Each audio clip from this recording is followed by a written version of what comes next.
তুমি যদি কোনো সুরেরে জান না হইনা, আচ্ছা তোমার না আমি আমারে দিয়ে আমি কই, আমি যদি জান না হইনা কোনো সুরেরে বুট দেই, সুরে যদি নেতা হয়, নেতা হইয়া যদি গমসুরি করে যদি 500 গোনা হয়, কথা খেয়াল করে, আমি সুরেরে বুট দিছি, সুরে নেতা হইছে, নেতা হইয়া গমসুরি করে 500 গোনা হইছে, আপনার কি মনে হয় মেল দরবার লাগতো না, মামলা করণ লাগতো না, থানার যাওন লাগতো না, ঘুমের তুইটা দেখবেন 250 গোনা আপনার আমল নামায় আইয়া রইছে।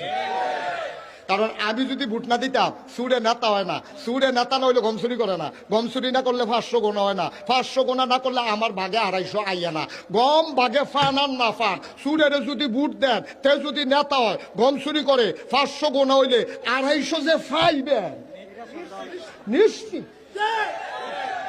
ঠিক রে?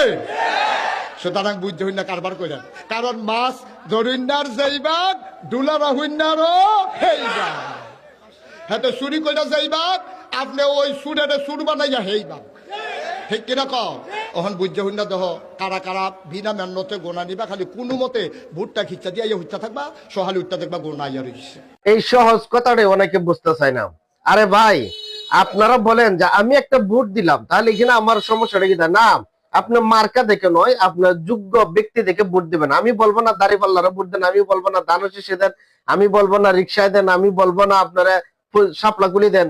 আপনার যে প্রার্থী পছন্দ তাকে দেন, কিন্তু মার্কা নয়। আপনি ব্যক্তি দেখবেন, ব্যক্তি হিসাবে কেমন, সে কি যোগ্য প্রার্থী কিনা। এখন যদি আপনি একটা ওই যে হুজুরে বইলা গেল না, এখন আপনি কি গুনাহ কিনবেন নাকি নেক কিনবেন? এখন বলবেন যে আমার ভোটের মাধ্যমে কি হবে না হবে, আমি ভোট এনে দিলাম। হুজুরের কথা তো আগে শুনছে না, আমার এখানে বলার কোনো প্রয়োজন নাই। এত বড় একজন হুজুর, তারপর উনি একজন পীর সাহেব, উনি সুন্দর ব্যাখ্যা দিয়ে বোঝাই গেছেন। ভিডিওটি সবাই শেয়ার করবেন, আর আমরা সবাই সামনের দিকে পা ফালানোর আগে একবার চিন্তা ভাবনা করবো যোগ্য ব্যক্তিকে।